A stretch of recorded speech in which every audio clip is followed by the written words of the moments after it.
Bismillahirrahmanirrahim. Rabbi zidni ilma warzuqni fahma. Rabbi shrah li sadri wa yassir li amri wahlul 'uqdatam min lisani yafqahu qawli. Amin ya rabbal alamin. Selamat datang di kelas matematika ya, Bu. Ya, buat para ibu. Aduh, aku manggilnya ibu-ibu karena lagi sering nyebut diri sendiri ibu ya. Padahal biasanya manggilnya Bunda. Oke, baik Bunda, ini di kelas matematika. Kenapa? Dijelaskan lagi ya, kenapa ibunya yang diundang untuk belajar, karena nanti yang diajarkan di kelas ini adalah cara atau how to-nya untuk mengajarkan anak sesuai dengan subjek atau topik yang sedang dipelajari. Ekspektasinya adalah kalau bundanya yang belajar, bundanya punya keleluasaan untuk menetapkan waktu ya. Jadi kapan belajarnya, berapa lama durasinya, seperti apa target yang ingin dicapai dalam rentang waktu tertentu. Terus kemudian ini nggak cuma untuk para bunda yang mendampingi anak-anak homeschooling, tapi juga para bunda yang mendampingi anak-anak sekolah. Karena apa? Seperti yang kami sampaikan ya di video yang pertama ya, atau yang di sesi pertama, bahwa tujuan kelas ini adalah Bunda bisa memberikan alternatif belajar yang kalau dari sekolah, misalnya ada yang nggak dapat nih, oh bagian ini nggak dapat nih di sekolah, maka saya bisa memberikannya di rumah. Jadi nggak perlu diulangi lagi yang udah didapat di sekolah kan sayang ya, gitu. Nggak perlu diulangi itu bukan berarti nggak latihan soal, itu beda ya. Tapi maksudnya caranya bisa dilihat apakah mungkin ada cara yang tidak didapat anak di sekolah, bisa kita terapkan di rumah.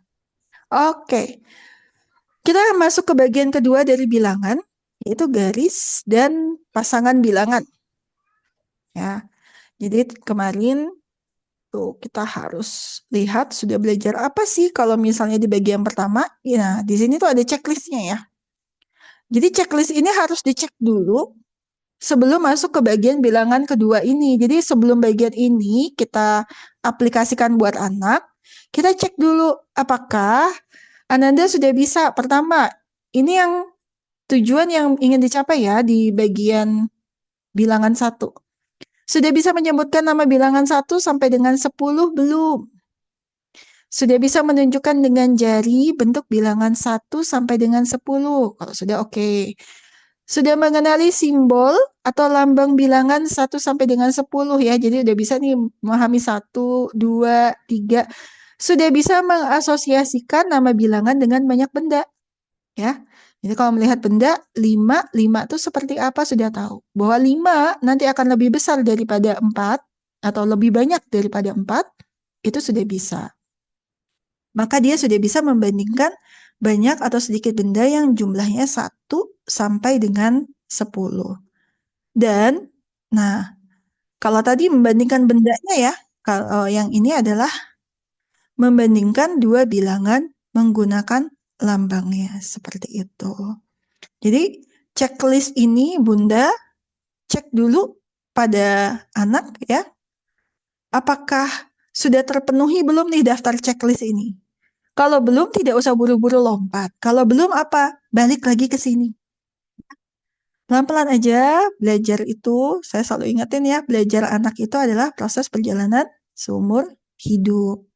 Jadi nggak usah, kalau misalnya situasi nggak kondusif, Kak nih, aku juga lagi secara fisik, ya lagi lelah hayati gitu, secara emosi lagi lelah hayati, lagi banyak tekanan dan lain-lain.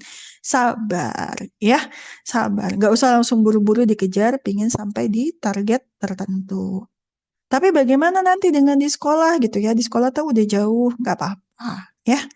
Yang paling penting ketika belajar itu level berikutnya itu nyampe, yaitu paham, ya. Nanti kalau anak sudah paham, mengejar segala sesuatu yang kita anggap sebagai ketertinggalan itu jauh lebih cepat. Apalagi kalau sudah terbangun sudah terbangun hasrat keinginan anak untuk belajar. Nah, itu jauh lebih cepat. Oke, kita lanjut ya. Jadi checklist ini dipenuhi dahulu baru Bunda masuk ke bagian kedua dari bilangan ini. Tujuannya apa sih bagian kedua ini? Nah, tujuannya seperti ini ya.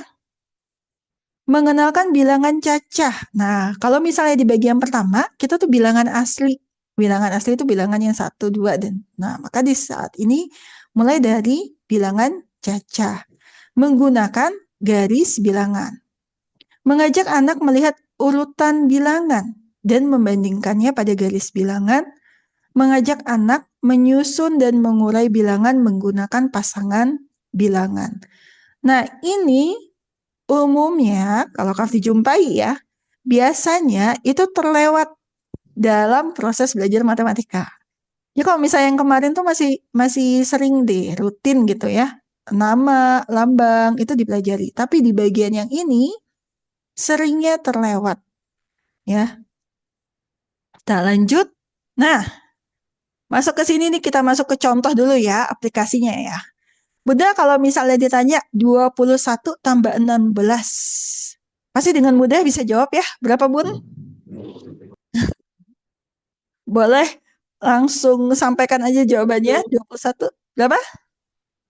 37. 37. Anak-anak juga kalau biasanya kalau ditanya ya, kalau Kak Afni lagi dampingnya placement test, kalau di penjumlahan, wah masih dengan wajah berbinar-binar nih. Ya, 37 Kak. Nah, mulai di sini mulai agak merengut. 21 kurang 16. Kalau Bunda sih pasti udah bisa jawab mudah ya. Tapi biasanya Kak Afni jumpai ya pada anak-anak ini udah mulai nih agak kesulitan. Padahal dari segi level kelas sudah bukan saatnya lagi belajar ini ya di sekolah. Misalnya di sekolahnya mah udah belajar sampai aplikasi kecepatan, KPK, FPB. Tapi di sininya masih kesulitan. Apalagi, nah kalau Bunda gimana? Bisa nggak dijawab 21 dikurang 16, negatif 16? Berapa jawabannya ini? 37. 37. Sip, berarti alhamdulillah ya masih masih nyangkut nih kalau di bundanya ya pelajaran ini. Nah, bagaimana menyelesaikannya? Kalau pada penjumlahan, biasanya Kafni tuh kalau misalnya murid dia kelihatan kebingungan menjumlahkan, itu Kafni menggunakan pembanding sesuatu yang umumnya mereka gunakan. Jadi bagi mereka mudah membayangkan ya. Saya 21 ditambah 16. Berapa sih hasilnya? Dapat dengan mudah kalau misalnya Kafni bilang, oh mereka udah mulai kesulitan ya. Itu gimana ya, harus gimana? Coba bayangin, kamu punya uang ya 21.000 ditambah 16.000. Apa yang mereka lakukan di dalam kepalanya itu mengurai. 21.000 itu ada 20.000 dan 1.000. 16.000 itu ada 10.000, lalu kemudian ada 2 ribuannya 3. Itu kebayang sama anak. Makanya kalau pakai uang, asosiasinya pakai uang, itu lebih mudah bagi mereka. 20.000 tambah 10.000, 30.000. 2.000 ada 3 tadi, 6.000 tambah 1.000, 37.000. Berarti 21 tambah 16 kalau di uang, kalau 21.000 tambah 16.000, 37.000. Berarti ini 37. Jadi, boleh ya Bunda coba di rumah ya. Kalau anak kesulitan tambah kurang, coba ditanya kalau pakai uang gitu. Kira-kira gimana jawabannya? Biasanya sih mereka masih bisa mengasosiasikan di jumlah-jumlah uang yang biasanya mereka gunakan dalam transaksi sehari-hari. Ya, tapi kalau misalkan jumlahnya sudah lebih besar ya 800.000, ya mereka juga tidak terbiasa. Nah, problemnya di sini banyak anak-anak juga yang kesulitan menjumlahkan. Kadang kesulitan menjumlahkan misalnya seperti 19 tambah 16. Kenapa kesulitan? Ya, pertama membayangkan dengan uang tidak semudah itu. Biasanya kalau udah angkanya udah agak aneh-aneh ya. Maksudnya aneh-aneh tuh 19, kalau tadi kan 21 tambah 16, 1 tambah 6-nya itu gampang 7. Ya. Tapi 9 tambah 6-nya ini kan udah lewat dari angka satuan ya, sudah puluhan. Itu mulai agak kesulitan. Dan nggak mungkin, sangat tidak mungkin, walaupun mungkin sih, tapi sangat tidak praktis gitu, kalau di dalam pikirannya itu dia membayangkan suatu penjumlahan bersusun ke bawah. Kalau bagi kita mungkin. Kenapa? Karena sudah terbiasa ya. Tapi buat anak-anak, kebayang riuhnya saat mereka harus menjumlahkan bersusun ke bawah, 9 ditambah 6, 15, tulis 5, simpan 1, 1 tambah 1 sampai 1. Kebayang ya? Seperti itu tahapannya. Maka, pada beberapa anak-anak tertentu yang sudah terlatih, dia dapat menyelesaikan soal seperti ini dengan mengurai. Dan mengurai ini sebetulnya secara alami kita lakukan dalam keseharian. Karena kita sudah terbiasa ya sebagai orang yang sudah dewasa. 16 itu adalah 1 dengan 15.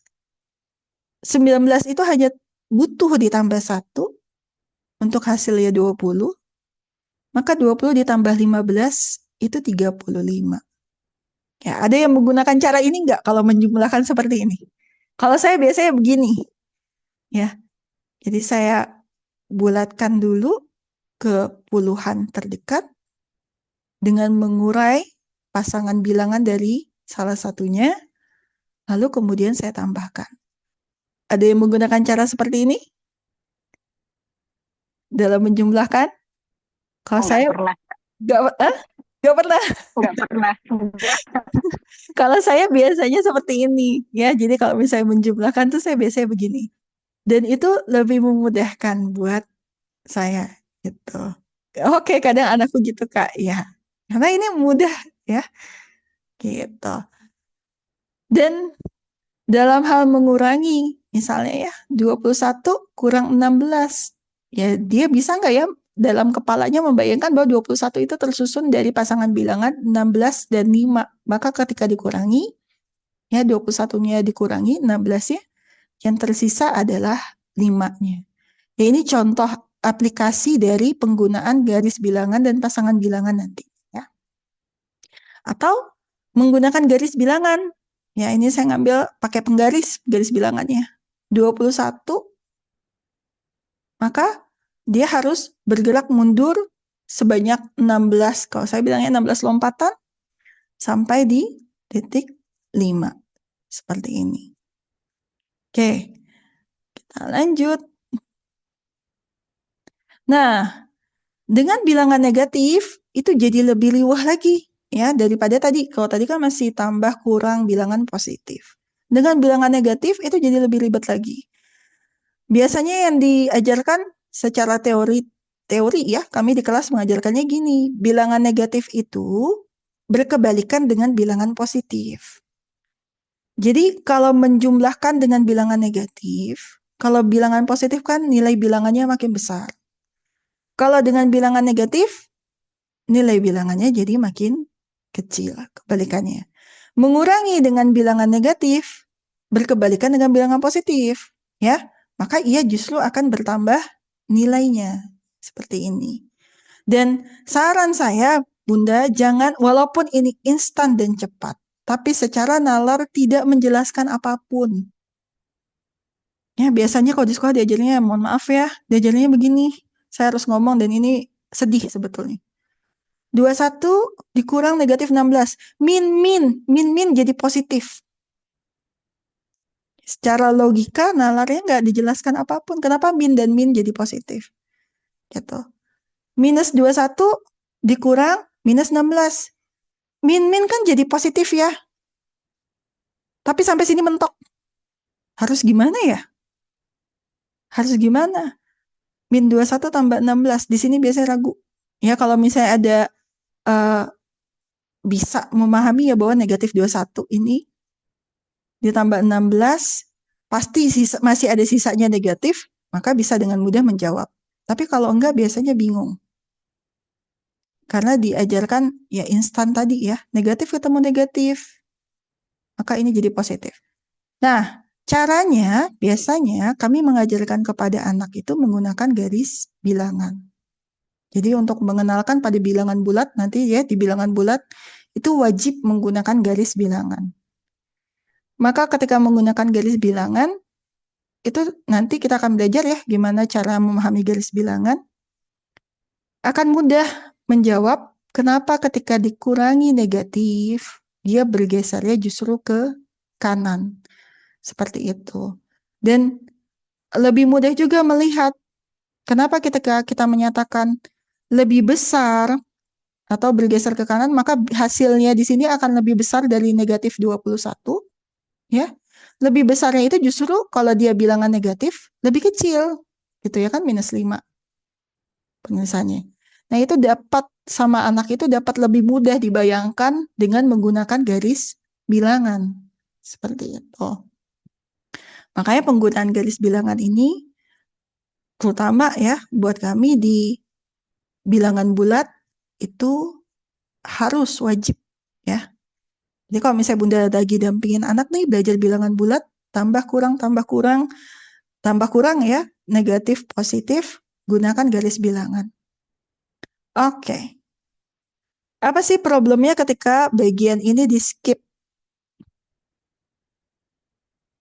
Ya.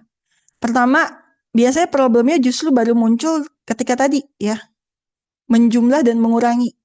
Makanya Kak Afni tuh sering ketemu kadang anak-anak ketika placement test ya, bingung, menjumlah masih bisa, begitu mengurangi bingung.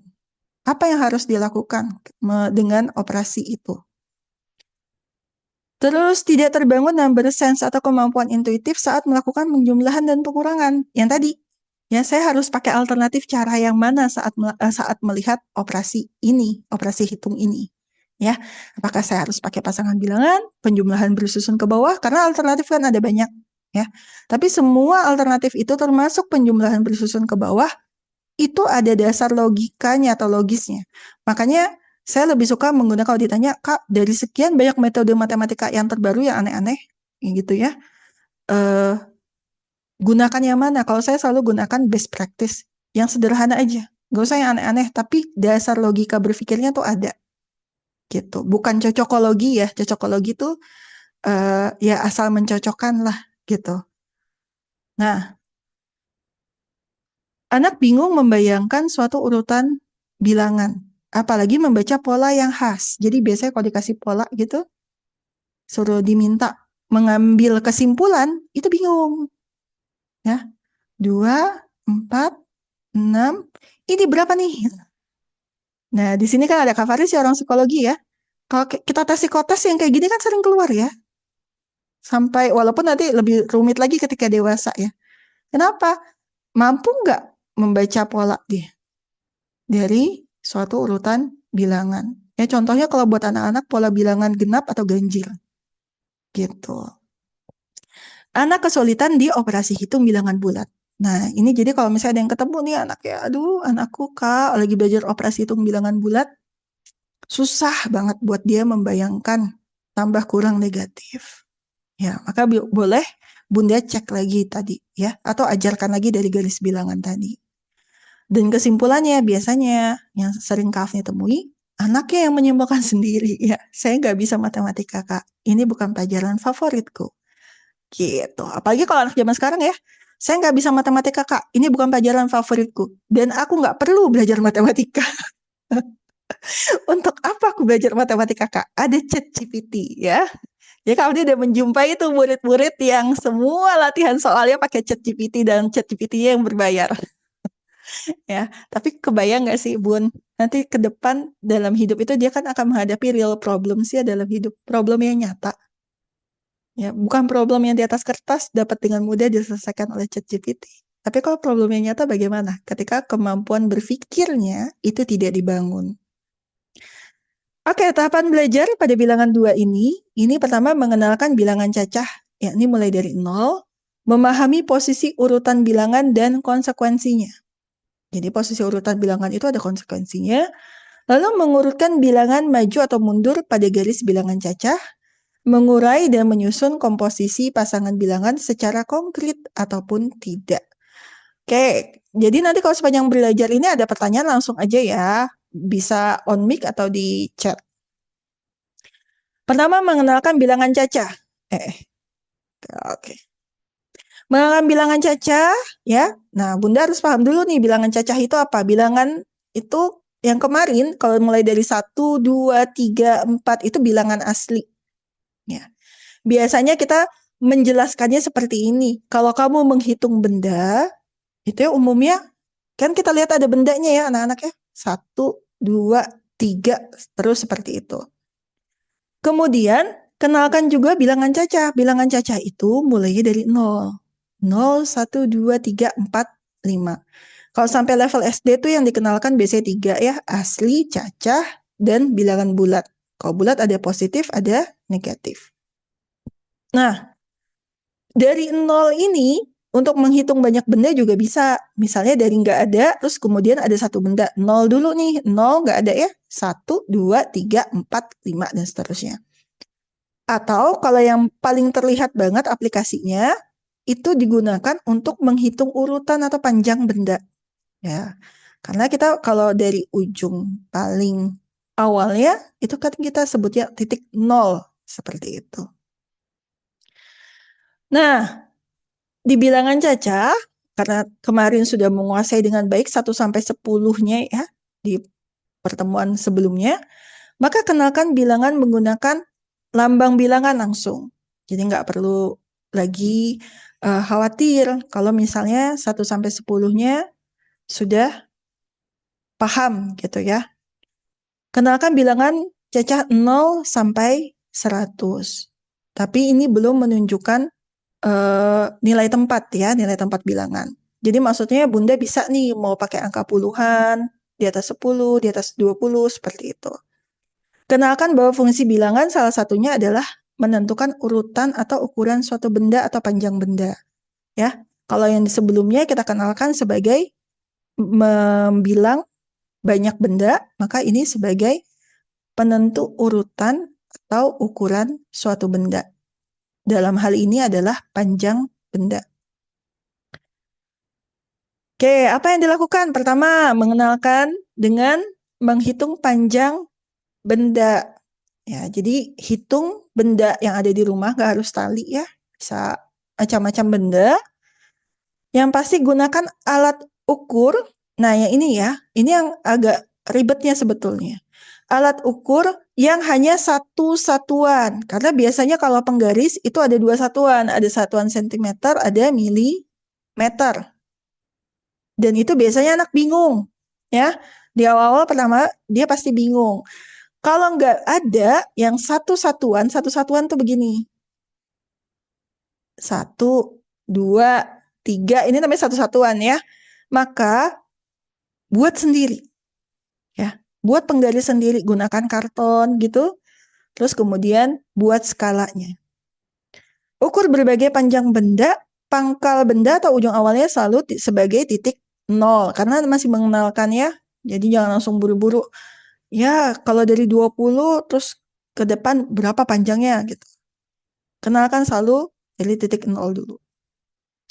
Nah, catatan nih buat orang tua, pengenalan akan pengukuran ini itu sebetulnya bukan cuma aktivitasnya matematik, bisa aktivitas sains. Jadi yang memandu anak belajar di rumah nih, terutama yang para homeschooler, ya, itu bisa memadukan antara aktivitas matematika sama sains ini. Kenalkan berbagai bentuk pengukuran baku dan tidak baku melalui aktivitas mengukur benda-benda di rumah. Dan buat anak-anak ini menarik ya. Jadi kalau misalnya melakukan aktivitas sambil belajar buat anak-anak itu menarik. Tidak baku misalnya menggunakan jengkal tangan. Ya, jengkal tangan orang dewasa, jengkal tangan anak-anak. Untuk benda yang sama hasilnya akan berbeda berapa banyak jengkal tangan. Yang baku menggunakan penggaris. Ya, ketika menggunakan penggaris untuk benda yang sama walaupun penggarisnya berbeda, hasilnya akan sama. Jadi anak bisa membandingkan konsekuensi dari dua pengukuran ini. Kenapa dia butuh alat ukur yang baku. Dan ajarkan cara membaca alat ukur yang benar. Karena membaca alat ukur itu nggak bisa sembarangan ya Bun ya gitu. Jadi kayak cara melihat penggaris itu harus seperti apa? Oh, harus satu garis pandangnya dengan skala yang mau dibaca. Terus kemudian titik nolnya harus jelas ya, mulainya dari nol misalnya seperti itu. Tidak miring-miring kalau ngukur garis. Nah, ini harus diajarkan pada anak. Lanjut, tunggu. Oke, saya ke main room dulu sebentar ya, Bun. Karena ada yang mau dikasih call hosting.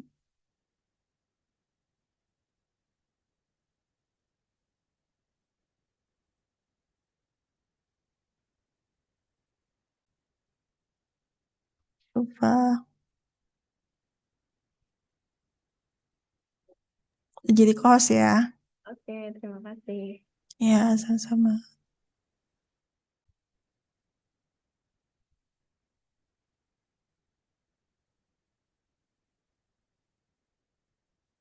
Hmm. Oke. Nah, ini contoh ya, penggaris buatan sendiri. Jadi kalau di Emisha itu pada tahap awal mengenalkan garis bilangan, kita tuh membekali anak dengan penggaris buatan sendiri. Dan gak ribet sebetulnya ya, Bunda bisa buat dari karton gitu yang Bunda buat. Jadi kayak penggaris seperti ini. Yang penting skalanya tetap ya. Terus kemudian digunting. Kayak gitu. Jadi kalau saran dari Afni, gunakan kertas-kertas yang cukup tebal. Sehingga nanti penggarisnya gak gampang hancur. Kayak gitu. Oke. Dan ingat, satu satuan ya.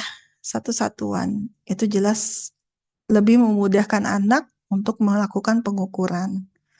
Kalau misalnya penggaris di rumah itu terlalu banyak satuannya, maka gunakan penggaris buatan sendiri ini.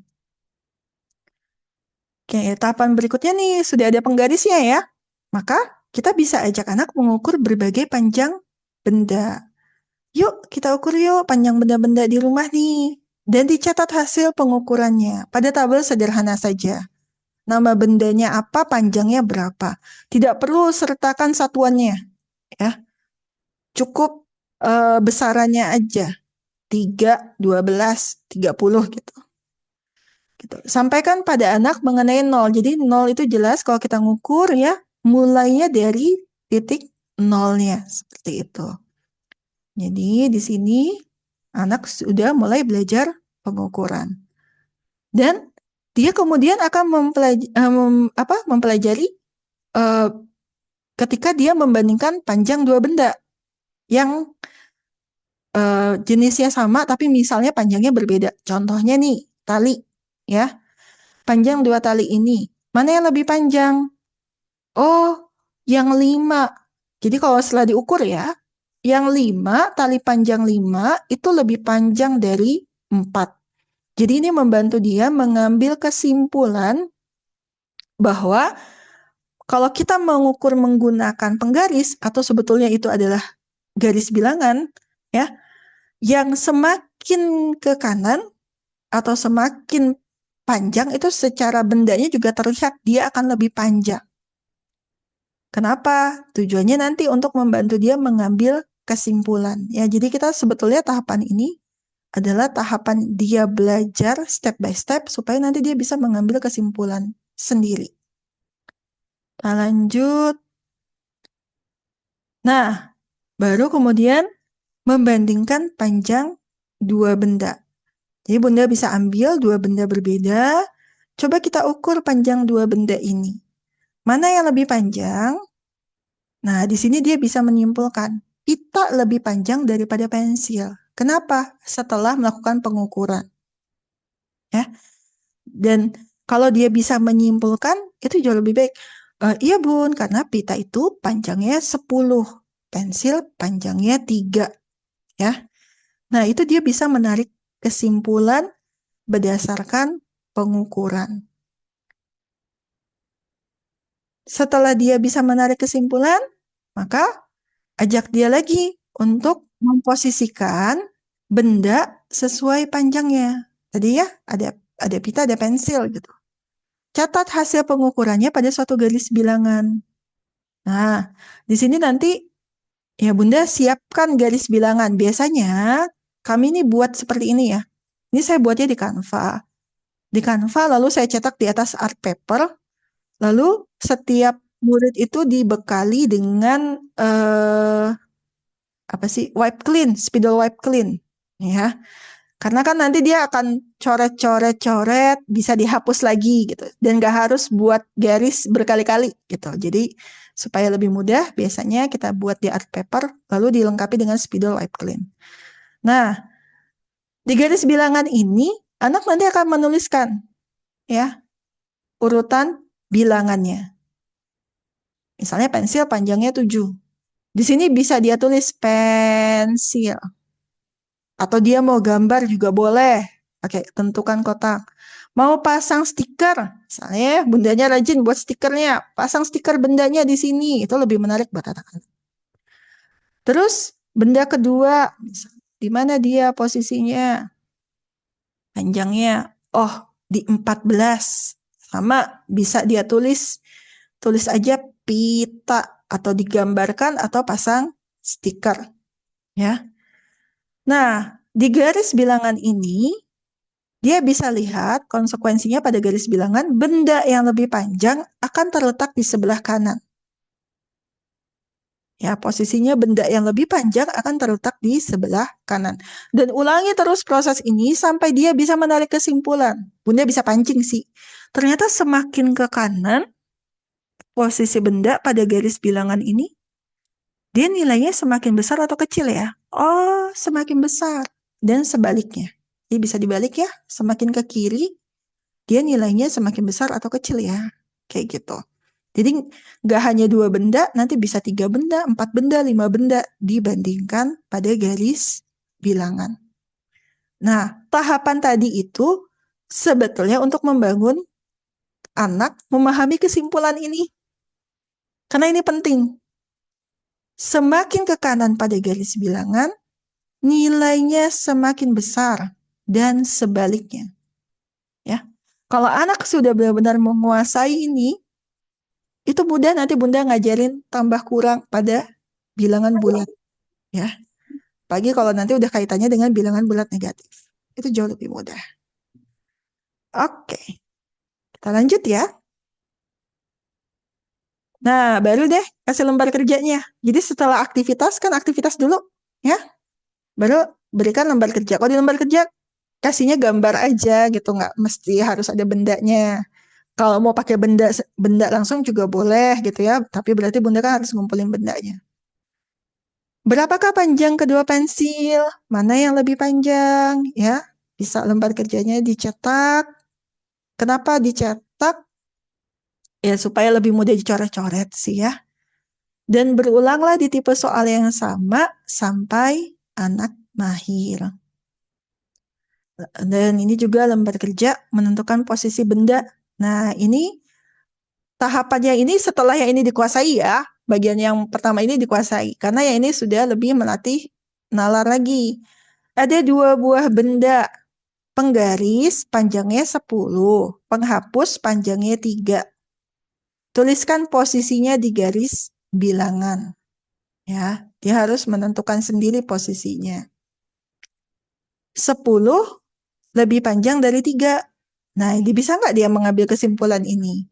10 terletaknya di sebelah kanan dari 3, 3 terletaknya di sebelah kiri dari 10. Ya, ulangi terus sampai sama. Anak bisa menarik kesimpulan, semakin ke kanan pada garis bilangan nilainya semakin besar dan sebaliknya. Nah, lembar kerja lanjut lagi mengurutkan bilangan ya. Urutkan bilangan maju. Jadi misalnya tidak mulai dari 0 lagi, tapi misalnya dari 1, 2, 3. Nah, ini contohnya 12. Lalu ini sulit ya. Ini buat kita yang dewasa nih mudah. Urutkan bilangan mundur. Kenyataannya pada anak ini biasanya nggak semudah itu. Ya. Jadi lebih baik dilatih karena dia akan mundurnya itu pelan-pelan. Setelah sebelum 12 ada apa ya? Oh, 11. 11, 10, 9, 8. Jadi nggak semudah yang kita bayangkan. Dia langsung bisa cepat jawab gini. Ini mah mudah banget, Kak. Nggak, ya. Karena biasanya anak belajar urutan bilangan tuh maju, jarang yang mundur gitu. Sedangkan kemampuan memahami urutan bilangan maju ataupun mundur itu sama-sama penting. Gitu. Ulangi terus sampai di sini mahir. Ya. Kemudian ini ditambah tingkat kesulitannya. Ya, nggak dari titik awal, tapi tiba-tiba di tengah-tengah ada misalnya 12. Urutkan bilangan maju, berarti ini juga harus dipenuhi kiri dan kanannya ya. Urutkan bilangan mundur, sama kiri dan kanan harus dipenuhi. Dan untuk lembar kerja ini, Bunda bisa sama seperti kemarin ya, bisa pakai buku, worksheet kalau ada, atau kalau nggak ada, buat sendiri aja. Ini mudah ya. Kalau Bunda bisa pakai Canva, atau kalau nggak pakai Canva, pakai PPT juga bisa. Ya. Lengkapi bagian yang rumpang. Rumpang tuh apa sih? Rumpang tuh kosong-kosong seperti ini ya. Nih, biasanya kalau di buku disebutnya bagian yang rumpang. 1 titik-titik harus diisi berapa ya? Oh, diisi 2, 4, 5, 6, dan seterusnya ya. Bisa juga misal alternatifnya ini kosong, kosong, kosong, dan lalu di sini ada 6, 7. Nah, dia diminta melengkapi. Buat kita rasanya kayak sepele ya, kayak mudah, tapi buat anak enggak ya. Ini benar-benar nanti Bunda akan lihat sendiri ya kalau anak yang baru pertama kenal, saya bilangan pelan-pelan mereka belajarnya sampai kemudian mereka jadi semakin terbiasa dan semakin mahir. Nah, aktivitas di rumah dalam hal mengurutkan bilangan supaya proses belajar semakin menarik ya. Itu bisa menggunakan flashcard. Lalu Bunda pancing pertanyaannya seperti ini. Aku adalah suatu bilangan. Posisiku adalah 2 bilangan setelah 5. Nah, anak disuruh megang kartu nih. Ya, dia nanti yang menyusun kartunya. Posisiku 2 bilangan setelah 5. 5 dikeluarkan nggak setelah itu 6, 7. Dia bisa menyimpulkan itu jawabannya adalah 7. Gitu. Atau aktivitas lainnya, ya. Ini misalnya bikin kayak peta-petaan. Nanti Bunda yang memberikan instruksi petunjuk, ya. Misalnya sekolah posisinya adalah kotak ketiga setelah Taman Bunga Matahari di sebelah timur. Nah, ini lebih susah ya. Sebelah timur. 1, 2, 3 tempel stikernya di sini contohnya. Nanti Bukit Indah misalnya. Oh, dia mundur dari sekolah sebanyak 4 kotak. 1, 2, 3, 4. Saya contohnya kayak gitu. Ya. Oke. Ini bisa sambil bermain. Nah, kita akan masuk ke tahapan berikutnya ya. Jadi setelah urutan bilangan eh, sudah semakin mahir, kita akan masuk ke pola bilangan yang tertentu. Kalau tadi kan masih pola plus 1 kurang 1. Ya, jadi jangan langsung anaknya yang plus 1 atau kurang 1 belum mahir, langsung dikasih yang pola plus 2 misalnya. Plus 2 tuh contohnya 2, 2, 4, 6 gitu. Dengan harapan anak langsung bisa. Ya, jangan ya, kasihan dianya. Nah, bermain pola juga sama. Ini kita contohin dulu kalau plus 1. Ya, bisa menggunakan benda. Bunda bisa gunakan benda yang ada di rumah ya. Mau pom-pom, kancing, batu, kerikil, daun-daunan, terserah. Yang penting anak bisa mengasosiasikan banyak benda dengan bilangannya. 1 nih, misalnya ini 1 pom-pom. Lalu di sebelahnya disusun 2. Ini 2. Susun 3. Ini 3. Nah, minta anak susun berikutnya. Ya, 4 berapa banyak, 5 berapa banyak. Lalu kemudian sini ada 1 pom-pom. Ini ada 3. Nah, di sini coba dia bayangkan. Tambahnya berapa ya Bunda taruh ketika mau 3? Oh, Bunda tambahkan 2. Lalu kemudian di sini ada 5. Bunda tambahkan 2 lagi. Kira-kira di sini berapa ya, Bang? Gitu. Nah, biarkan dia menyusun pom-pomnya sendiri.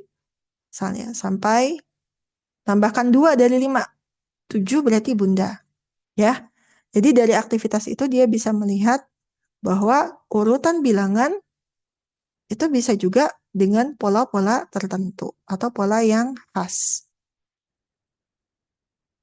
Nah, baru masuk ke lembar kerjanya. Jadi setelah aktivitasnya, masuk ke lembar kerjanya, mengurutkan bilangan. Ya, dengan polanya tidak tambah 1 atau kurang 1 lagi. Tapi hanya diberikan kalau yang plus 1 dan kurang 1 udah menguasai ya. Jadi jangan langsung lompat ke pola khusus. Ini misalnya pola urutan bilangan ganjil. Ya, ini pola urutan bilangan genap. Nanti kalau mau divariasikan juga bisa ya. Saya 3, yang berikutnya tambah 3 lagi, 6, ya 9 gitu. Gitu. Sampai sini ada pertanyaan nggak ya? Ada? Kak, mau nanya. Iya.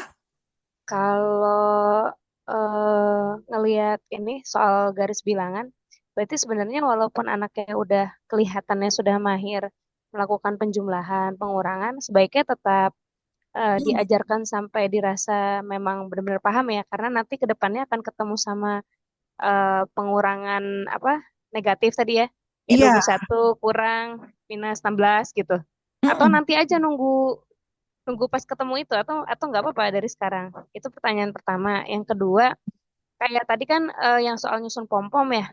Mm-mm. Kan tadi kan dibiarkan anaknya untuk menyusun pom-pomnya sendiri.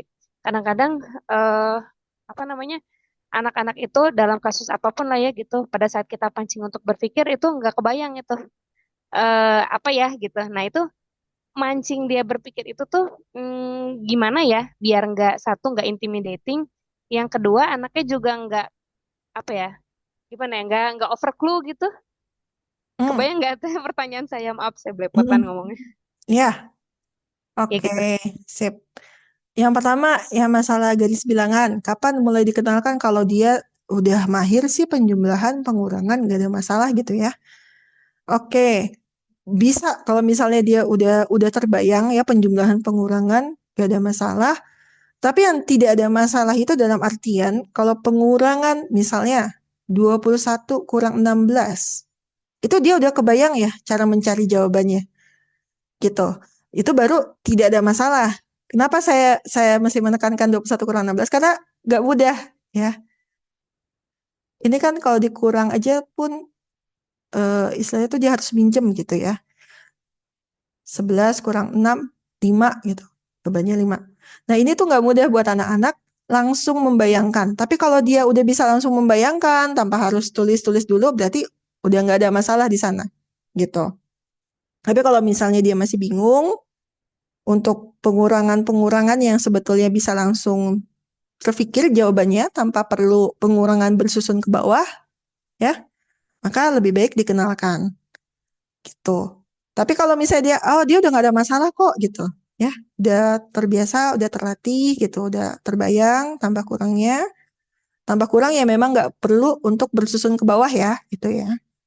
Oke, ya sudah kenalkan nanti pada saat kenal dengan bilangan bulat. Atau kalau mau mengenalkan sekarang, tapi masuk kategori subjeknya pengukuran, itu di sains, itu boleh juga, ya. Karena kan belajar itu nggak pernah berdiri sendiri ya. Bisa jadi pas saat sains, pengukuran, mengenalkan cara mengukur panjang benda, ya ketemu lagi sama garis bilangan. Itu bisa diajarin, kayak gitu. Itu yang nomor satu. Pertanyaan pertama, udah terjawab belum? Yang pertanyaan pertama.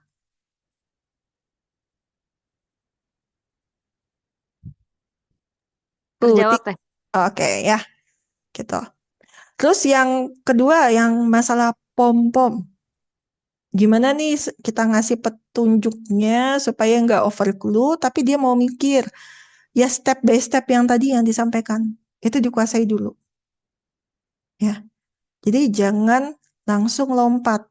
Itu sih kalau dari pengalaman saya yang megang murid, eh, kalau memang dia masih, kita udah kasih petunjuk nih secara halus gitu, dia masih belum bisa nangkap. Nah ya udah coba dicek di flashback dulu balik. Kira-kira ada yang kelewat nggak, ada yang ke skip nggak? Ternyata ada yang belum dikuasai apa enggak gitu. Ya, itu contohnya.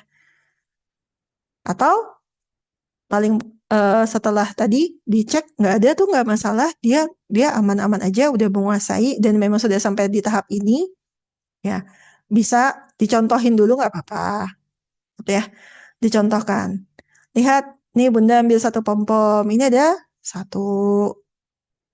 Kalau Bunda tambahkan dua pom-pom, jadi ada berapa? Ada tiga.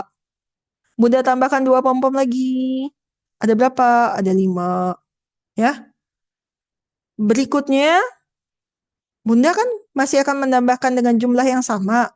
Ada berapa ya? Langsung misalnya mogok nih. Gitu ya, diam. Ya udah, kamu yang susun pom-pomnya. Coba, tadi kan ada lima. Lalu Bunda mau tambahkan dua lagi. Dia susun dulu. Dia susun. Oh, baru dihitung. Ternyata ada tujuh, Bun. Ya. Dan kalau memang tahapnya harus seperti ini, nggak apa-apa. sampai dia bisa menyimpulkan sendiri. Kalau nanti ditambah 2 lagi berapa? 9. Tuh. Tapi kalau misalnya masih belum, ya perlu dia menyusun dulu pom-pomnya, baru dia narik kesimpulan, oh 9, ya nggak apa-apa. Ya, karena kan memang dalam proses belajar beda-beda ya, tiap anak dia menangkapi dari sisi yang mana dulu. Tapi kalau misalnya semakin sering repetisi, yang umumnya kami jumpai, ya dia semakin mahir. Tapi kalau di awal-awal, wajar. Ada yang bisa langsung, ada yang enggak. Itu wajar banget. Gimana yang kedua? Udah terbayang jawabannya atau udah terjawab? Jawab teh. Sip, ya. Jadi gitu ya. Pertama dilihat dulu, balik dulu di flashback, ada yang kelewat nggak stepnya. Kalau memang udah menguasai, ya, ya nggak apa-apa kalau misalnya clue-nya harus banyak dulu. Sampai nanti direpetisi. Yang penting kuncinya direpetisi. Berulang sampai mereka mahir. Teh maaf nanya lagi. Mm-mm. Kalau misalnya yang tadi yang 21 ditambah berapa tadi? 16 ya? Mm-mm. 21 tambah 19 gitu. Mm. Yang Tambah tadi lah. 16. Tambah Tambah 16. 16. Kemudian kan 19 tambah 16 ya. Tadi kemudian ini bisa dipecah gitu ya. Itu tuh sebenarnya kita pancing mereka untuk berpikir bahwa itu teh bisa dipecah atau boleh nggak sih kayak tadi gitu bahwa dicontohkan dulu ini bisa nggak kalau misalnya caranya tuh kita bagi dulu ini kan 19 kalau ditambah satu jadi 20 jadi tinggal ditambahin lagi gitu jadi artinya kan ada anak-anak yang misalnya dia dia nggak kalau Mm-mm. ditungguin kan lama banget nanti anaknya keburu bete juga gitu tapi ketika kita ajarkan kemudian dia meniru pola yang kita ajarkan itu boleh berarti ya. Nah, ini tadi ada step by stepnya. Kita kebetulan akan masuk ke sini ya, pasangan bilangan. Ya, jadi di pasangan bilangan pun itu ada tahapannya. Karena apa? Karena walaupun kita mencontohkan ke anak, ya, kita mencontohkan ke anak, kita juga harus membangun kemampuan berpikir anak sampai dia bisa menyimpulkan. Nah, proses membangun ini memang lama, ya. Proses membangunnya akan makan waktu. Misalnya dia berarti nggak langsung 19 tambah 16 dong. Enggak, gitu ya. Di awal ketika belajar pasangan bilangan, ini gunakan aja dulu nilai satuan gitu. Dan gunakan juga benda. Ya, saya langsung jawab sambil ngejelasin aja dulu ya Putih ya. Semoga nanti menjawab ya. Iya teh. Sip. Nah, misalnya ada benda nih, bisa sama bendanya mau gunakan benda apa aja. Pom-pom kah, kancing kah, benda beda. Yang penting bisa beda objek atau beda warna gitu ya. Atau beda ukuran, jelas ada pembedanya. Nah, urai bilangan membentuk pasangan dan lakukan berbagai alternatif. Nah, ini yang kemungkinan di anak akan menarik. Misalkan, saya tahu ini ada 5. 5 itu bisa dibentuk dari pasangan bilangan berapa aja sih? Nah, ini ada pom-pom beda warna misalnya, merah sama biru. Bunda minta kamu menyusun 5 pom-pom. Terserah merahnya mau berapa, birunya mau berapa. Yang penting jumlah totalnya 5. Gitu ya. Nah, nanti dia kan akan apa? Membuat berbagai alternatif tuh. Bisa 3, 2, ya. 5 itu 1, 4 atau 4, 1 gitu. Kayaknya ini doang ya 5 ya. Atau semuanya merah 0 sama 5 gitu. Terus semuanya biru. Nah, mulai dari satuan dulu. Nanti kalau udah mahir, tambahin besar bilangannya ke angka puluhan. Lakukan terus sampai anak mahir membuat alternatif-alternatif tadi. Ya, biarkan anak memutuskan bentuk pasangan bilangan. Tinggal kita yang kasih petunjuk. Kasih petunjuk kayak gini. Temukan 3 pasangan bilangan atau kamu buat dong pasangan pom-pom merah dan biru ini sebanyak 3 ya. Ya nanti jumlah totalnya 5. Tapi bunda nggak mau sama misalnya. Yang satu merahnya 3, birunya 2. Birunya 3, merahnya 2. Kalau misalnya butuh dicontohin, dicontohin aja dulu nggak apa-apa. Ini contohnya nih, kalau 5, nanti tinggal ganti bilangannya. Nah, coba kamu buat kalau 7 kayak gimana, kayak gitu. Ya, jadi dia melakukan sendiri, membuat keputusan alternatif-alternatif sendiri dari pasangan suatu bilangan. Dan lakukan aktivitas ini nggak apa-apa, berkali-kali juga nggak apa-apa, ya. Jadi nggak harus sekali langsung just plank gitu, langsung bisa. Justru fleksibilitas belajar di rumah itu kita fleksibel menentukan berapa kali ya untuk repetisi. Sampai kemudian kita merasa sudah saatnya nih dia bisa bisa naik ke berikutnya. Nah, ini kan aktivitas secara konkret. Nanti tinggal lembar kerjanya. Lembar kerjanya untuk pertama dibantu dengan gambar dulu. Kita bantu dengan gambar. Misalnya nih ada 3 jeruk, 3 apel, jumlah totalnya 6. Berarti 6 tuh bisa tersusun dari berapa? Dari 3 dengan 3. Atau dari 4 dengan 2. Ya, dan bisa seterusnya bilangannya lebih besar. Misalnya di angka puluhan. Ya, balik lagi menyusun lembar kerjanya paling yang jadi PR ya. Karena kan, aduh kalau kayak gini saya harus menemukan worksheet yang tepat tuh kayak gimana, emang agak sulit ya. Jadi kalau bisa nyusun sendiri, lebih baik nyusun sendiri. Baru deh terakhir kita masuk ke bilangannya langsung. Itu pun ada tahapnya. Ya, misalnya 9. Ini dikasih tahu dulu bilangannya 9, pasangan 1 5, pasangan lainnya berapa gitu. Atau bilangan yang lain 11. Di sini 5, kan di sini berapa?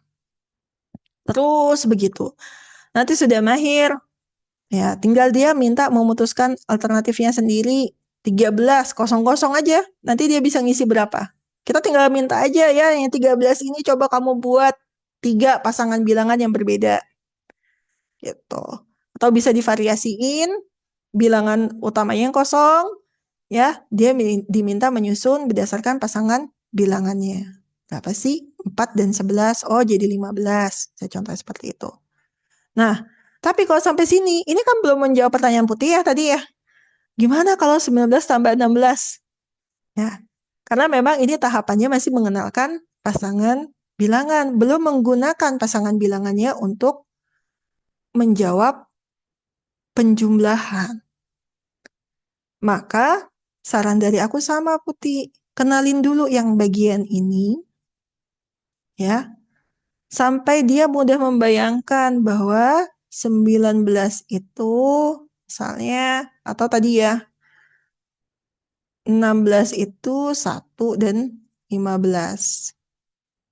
Maka 1 ini bisa diberikan ke si 19 supaya jadi 20. 20-nya tambah 15, 35. Jadi memang ini the next step Putih. Ya, step awalnya gimana? Step awalnya dasarnya gini dulu. Terus aja dikasih apa? Latihan, repetisi sampai dia mahir. Baru nanti pasangan bilangan memang akan digunakan untuk penjumlahan ya. Tuh. Ya kita mungkin belajarnya di bagian penjumlahan. Oke. Ada pertanyaan atau gimana Putih, menjawab nggak ya? Mau nanya dong. Iya. Berarti Tunggu. Putih dulu deh. Gimana Putih? berarti Oke. sebenarnya maksud saya Mm-mm. eh, bisa diajarkan dulu kan ya. Artinya bukan berarti kita tuh minta mereka untuk berpikir Enggak. bahwa itu tuh caranya adalah gitu murni dari apa ya ide mereka gitu. Boleh kan ya berarti pola-pola itu. Iya. Kadang-kadang saya tuh mikir gini, ini tuh mau mancing anak berpikir biar mereka kebayang how to-nya, tapi di satu Mm. sisi misalnya anaknya belum nyampe gitu. Boleh dong Mm-mm. dikasih tahu dulu cara-caranya gitu ya. Nanti mereka mengikuti pola berpikirnya gitu. Boleh nggak kalau kayak gitu? Atau Eh, memang harus memancing gitu? Harus dipancing. boleh. Justru ini kan eh, eh, ada step by step membangun pola berpikirnya. Benar nggak? Ini kan step by stepnya. Langkah awalnya nih begini dulu nih. Ya kan? Nah, nanti masalah nanti dia bisa langsung membayangkan seperti itu akan dengan sendirinya seiring waktu akan terlatih. Gitu. Jadi jangan langsung ke, tapi yang enggak, kalau saran saya itu yang enggak Kalau saya sih nggak setujunya, misalnya 19 dan 16, kita langsung nyontohin. Ini ya, harus seperti ini ya, harus seperti ini ya kerjainnya gitu. Nah, step yang ininya diabaikan semua. Step awalnya, mengenalkan pasangan bilangannya diabaikan. Ya dia pasti akan bertanya-tanya gitu, kenapa harus seperti ini langkahnya. Tuh. Tapi kalau ini dia sudah menguasai, kita mau gunakan pasangan bilangan di penjumlahan, bisa. Gitu ya. Iya, iya. Mm-mm. Insya Allah. Oke. Oke. Oke, Ya, silakan. berarti untuk pengurangan juga bisa caranya seperti ini ya. Ya, bisa. Terus kalau untuk pengurangan, untuk langkah awal ngajarinnya berarti sama juga Sama. step-stepnya. Oh, Mm-mm. Makanya karena ini nanti di penjumlahan nih kepake banget ini. Garis mm, bilangan, pasangan bilangan. berarti memang harus menguasai benar dan nggak masalah gitu. Karena kan memang udah level sekolah, level kelasnya kan memang udah tinggi, tapi memang aku masih fokus di waktu kemarin beberapa waktu ini itu Hmm. penjumlahan perkalian gitu. Jadi ke pengurangan pembagian belum gitu. Cuman kemarin udah dicoba nih aku nyusun apa tujuan pembelajaran gitu ya yang seperti Kafni iniin gitu. Jadi step by step diiniin. Lumayan sih anaknya jadi tertarik. Kita kapan lagi nih matematika kayak gitu. Alhamdulillah. Wah, seneng banget. Iya, Itu dong nanti minta foto video ya. Di boleh boleh. tag akunnya, di tag Emisianya ya. Ya. Makasih ya. Heeh. Sama-sama.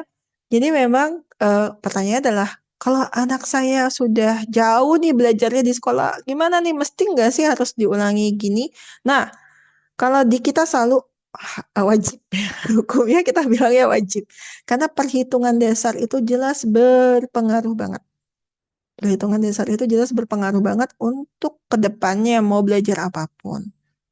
Jadi daripada nanti dia kayak gunung es ya, kita melihat cuma ujungnya doang gitu, problemnya kecil cuma gitu. Tapi ternyata nanti kayak bagaikan bom waktu gitu, meledak ketika di tingkat selanjutnya. Jadi nggak apa-apa ya, ngambil alternatif jalan putar balik dulu sebentar nggak apa-apa. Oke, ada pertanyaan lagi? Maaf nih, Iya, mau tanya, ini yang pasangan bilangan ini itu harus diajarkan ya buat membentuk kerangka berpikir. iya. Misalnya kan itu kayak penjumlahan kan ini untuk penjumlahan bilangan. Mm-mm. Itu misalnya tuh seperti kayak kita kasih soal nggak sih? Misalnya eh, contohnya 6 tambah 5 sama dengan berapa gitu. Oh, Itu enggak. soal. I- Itu nanti pasangan bilangan memang kalau misalnya lihat di kurikulum Merdeka juga ya, itu tuh tahapan awal masuk ke penjumlahan ya. Tapi kalau di sini itu lebih kepada mengurai dan menyusun, membentuk bilangan. Jadi tanda operasinya nggak usah tambah gitu. Tapi Oh, memang jadi kayak seperti penjumlahan ya. oh iya, Iya, ini kan uh. akan dipakai untuk kepenjumlahan. Jadi dia mempersingkat ini kan waktu untuk menjumlah ini. Kalau pakai cara tradisional, misalnya kayak anak saya kan, misal diajarin nih Kak Afni, misalnya kita mau ajarin sebenarnya cara yang biar membentuk donasi itu kayak beda gitu yang diajar sama sekolah. Terus ntar dia komen, kalau di sekolah bu guru ngajarin nggak kayak gitu gitu. Kita Ya, belahan misalnya. Terus kita ngajarin misalnya kan ada yang nggak pakai pasangan bilangan ini kan yang misalnya dijadiin per sepuluhan biar gampang dijumlahnya. Tapi ntar dia pakai caranya tuh cara di sekolah itu Kak nih. Jadi kayak misalnya 5 tambah 6 misalnya. 6-nya disimpan di mulut gitu loh. Terus 5-nya di mm-mm. tangan. Udah lebih nyaman sama metode yang udah telanjur diajarin duluan sama gurunya gitu loh. Mm.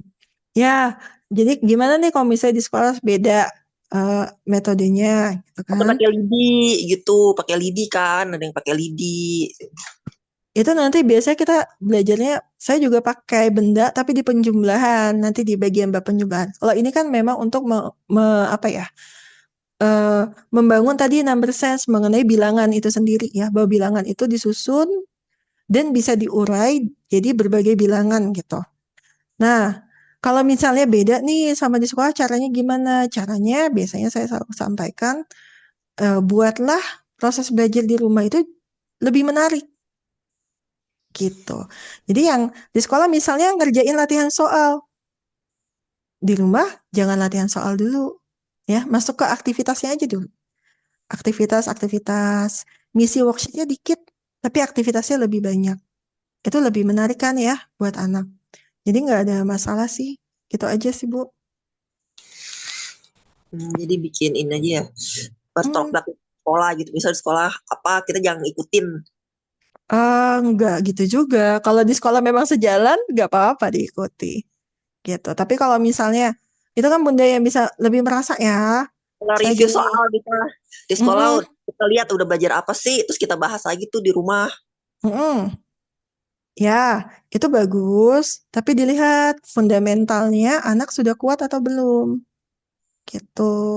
Karena kadang yang suka terlewat, karena ya saya nggak jalan sekolah ya, karena sekolah kan satu guru menghandling banyak anak gitu. Terkadang ya ada fundamental yang nggak ketahuan, ini udah menguasai atau belum anaknya gitu. Kalau terlewat, ya tadi kayak menyimpan bom waktu, kadang meledaknya bisa nanti, seperti itu. Iya. Oke, Makasih Kak Afni. sama-sama. Ada pertanyaan lagi? Baik, kalau tidak ada pertanyaan berarti sesi hari ini saya cukupkan ya. Semoga bisa bermanfaat, bisa membantu. Yang paling penting diaplikasikan di rumah ya. Diajarkan anaknya, diaplikasikan di rumah. Dan eh, seperti Bunda Waode tadi ya, buat planning sehingga terlihat progresnya. Nah, progres itu bisa terlihat kalau kita planningnya jelas.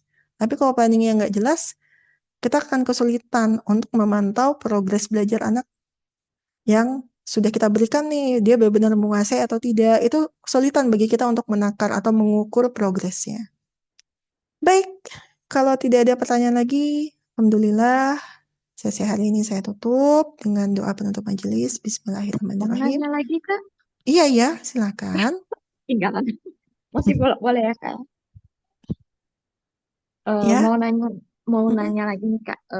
Mungkin buat closing aja kan. Jadi yang untuk pasangan bilangan itu mungkin bisa apa? Berarti arahnya itu yang pertama itu anak bisa menstimulasi number sense anak ya Kak ya. Berarti Mm-mm. yang salah satu tujuan apa? Belajar pasangan bilangan tadi. Kalau saya simpulkan ya Kak ya, karena memang tadi saya datangnya di tengah gitu ya, jadi nggak belum nyimak yang bagian awal gitu.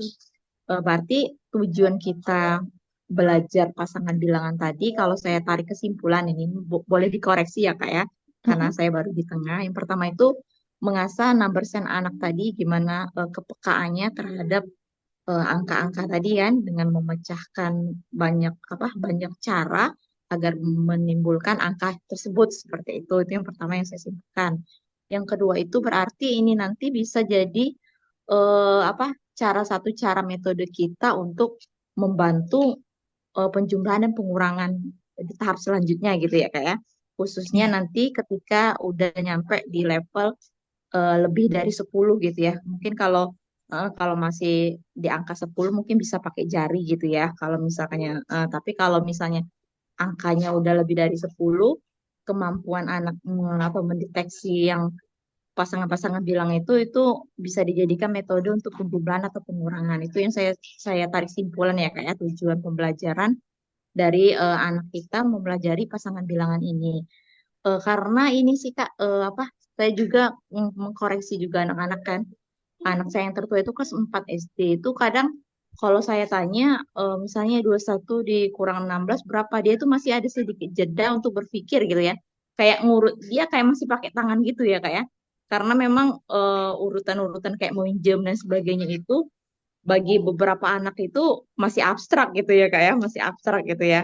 Jadi dia mungkin kayak kayak ngitung pakai angka tapi mundur gitu ya kak ya, kayak mundur gitu mungkin.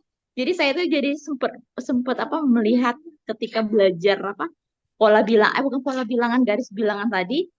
Ya sebenarnya memang yang dimengerti anak dan mudah dimengerti anak itu ketika kita memakai garis bilangan seperti ini karena dia oh maju mundur gitu-gitu ya kayak sebelum mereka mau minjam-minjam tadi ya yang 10 di mulut 10 di mana gitu-gitu ya kayak gitu. Jadi itu sih Kak, benar nggak kira-kira gitu Kak ya. Terus kalau memang misalnya benar kesimpulannya untuk tahapan selanjutnya yang kayak penjumlahan pengurangan tadi, karena memang metode yang pinjam-pinjam itu memang kalau menurut saya sendiri itu memang masih agak suka membingungkan anak gitu ya kak ya. Hmm. Metode itu Hmm. nanti kira-kira ke depan bakal ada ini lagi nggak ya Kak? Ada apa lanjutan dari apa follow up dari adus pasangan bilangan ini nanti bakal kemana arahnya gitu kak ya sehingga penjumlahan dan pengurangan bilangan itu bisa kita ajarkan ke anak tanpa apa metode yang lama banget yang dari zaman kita dulu pinjem pinjem pinjem pinjem kayak gitu kak ya. Itu aja sih kak palingan kak. Semoga Oke, dipahamin kak ya masih belepotan. baik. Kasih kak adminnya. Terima kasih, Ibu. Jadi kalau untuk tadi ya, pasangan bilangan, di bagian bab bilangan, ini kan bab bilangan ya, fungsi utamanya itu membuat anak memahami bahwa ternyata bilangan itu terkomposisi dari bilangan-bilangan lain. Saya 8. 8 itu bisa dikomposisikan dari 3 dan 5, 4 dan 4. Kebayang ya, 2 dan 6. Atau kalau kita mau mengurai 8, 8 itu bisa diurai menjadi 2 dan 6. Gitu. 1 dan 7. Itu tujuannya di sana tadi, ya, di bagian bilangan. Tapi nanti ngaruh nggak ke penjumlahan pengurangan? Berpengaruh. Karena kalau kita menjumlah dan mengurang, ya di kepala kita nih sebagai orang dewasa, kita tuh sebetulnya melakukan tadi, menyusun dan mengurai bilangan. Ya tadi yang saya bilang 19 tambah 16 gitu ya. Kalau di kepala saya tuh, ya tadi 19-nya saya ambil 1 dari 16 jadi 20, sisanya 15, 20 tambah 15, 35. Sehingga saya menghitung lebih cepat. Itu contohnya ya, seperti itu. Dan nggak mungkin saya di kepala saya itu saya membayangkan suatu penjumlahan bersusun ke bawah. Itu lebih ribet gitu ya buat saya. Nah, itu gunanya tadi ya, pasangan bilangan nanti akan berpengaruh ke penjumlahan dan pengurangan. Tapi untuk masuk penjumlahan dan pengurangan itu sendiri, makanya ya, kenapa kalau di anak-anak yang biasa saya temui problemnya itu lompat langsung ke penjumlahan bersusun ke bawah, pengurangan bersusun ke bawah. Benar kata Bu Marta ya, anak-anaknya bingung. Ini pinjam-pinjam, kenapa harus dipinjam gitu ya? Kita harus jawab apa kalau kayak gitu? Kenapa ini harus dipinjam, ini harus disimpan gitu misalnya. Kita harus jawab apa? Nah, untuk masuk sampai ke tahap itu harus memahami nilai tempat bilangan dulu, ya. Selain tadi pasangan bilangan, jadi masih ada tahapannya, ya. Baru nanti kita akan masuk ke penjumlahan dan pengurangan. Penjumlahan dan pengurangan bersusun ke bawah itu kalau menurut saya masih best practice untuk menghitung cepat. Masih cara terbaik daripada berbagai macam cara metode yang aneh-aneh itu ya, yang cocokologi. Tapi kalau anak langsung lompat ke sana, secara nalar logika berpikirnya dia nggak terbangun. Hanya sekedar menghitung, teknis berhitung. Gitu. Ya, ngafalin teknis berhitung tuh mudah, tapi secara nalarnya atau logika berpikirnya dia tidak terbangun. Kenapa itu harus dilakukan seperti itu? Tuh. Jadi pengurangan penjumlahan bersusun ke bawah boleh nggak? Boleh. Ya, boleh tapi di akhir. Jadi setelah kita melalui berbagai step perjalanan belajar, di akhir, nak kalau mau cepat menghitungnya kamu salah satunya bisa menggunakan cara ini. Begitu. Ya. Problem kita apa? Problem kita kebanyakan anak diajarin langsung lompat ke cara cepat. Dengan prinsip dihafal. Akibatnya apa? Anak kelelahan. Lelah. Ya. Coba deh kalau Bunda disuruh ngafalin, hal-hal yang udah nggak relate, nggak berhubungan sama kehidupan kita, nggak jelas nanti tujuannya apa, fungsinya apa, manfaatnya apa. Pokoknya harus hafal, hafal, hafal, hafal. Capek, ya. Apalagi dengan banyaknya distraksi, dia banyak informasi yang saat ini dicerna sama otak anak, lelah, ya, kayak gitu. Jadi tujuan utamanya tadi ya, supaya proses berpikirnya itu terbangun sehingga kalau dikasih cara cepat dia paham kenapa cara ini dilakukan. Itu. Terima kasih ya Bu Marta ya sudah memberikan kesimpulan ya. Iya, Kak. Sama-sama. Makasih juga. Baik. Kalau gitu saya tutup dulu ya kelas hari ini. Alhamdulillah. Terima kasih yang sudah bertanya, sudah menyampaikan pendapat ya, memberikan kesimpulan. Ya, itu yang bikin kelasnya jadi lebih hidup ya. Semoga menumbuhkan rasa semangat para bunda ya untuk berjuang mengaplikasikan kelas ini ke anak-anak di rumah. Kalau perlu ajarin anak orang juga. Ya, seperti itu. Kita tutup dengan doa Bismillahirrahmanirrahim. Subhanakallahumma bihamdik. Asyhadu an la ilaha illa anta astaghfiruka wa atubu ilaik. Terima kasih semuanya. Assalamualaikum warahmatullahi wabarakatuh. Waalaikumsalam. Makasih.